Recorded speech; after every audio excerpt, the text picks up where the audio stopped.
Ya, Anda masih bersama kami di seputar Aceh. Pemirsa, rekreasi di akhir pekan bersama keluarga sungguh mengasihkan, terutama destinasi Batu Ilik dengan air sungai yang jernih dan sejuk merupakan pilihan keluarga, apalagi yang gemar bermain dengan air.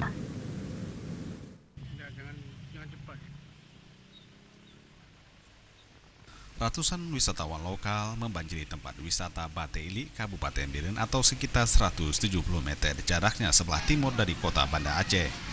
Sejak pagi, pengunjung yang datang dari berbagai kabupaten dan kecamatan dalam wilayah Pidi, Biren, Aceh Utara, dan Lok Semawe tumpah ruah ke tempat rekreasi Batu Ilik.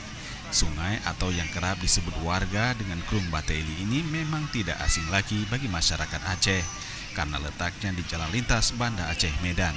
Sungai berair jernih dan sejuk, di dalamnya banyak batu besar, sehingga suara air mengalirnya pun menjadi irama tersendiri bagi pengunjung ini, menjadi daya tarik bagi masyarakat untuk mandi dan bersukaria di sungai yang relatif dangkal tersebut.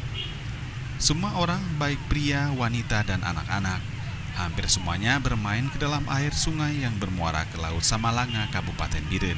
Wisatawan lokal ini datang ke Batu Ilik dari berbagai kawasan Aceh menggunakan sepeda motor, mobil pribadi, dan angkutan umum. Tim Liputan Aceh TV.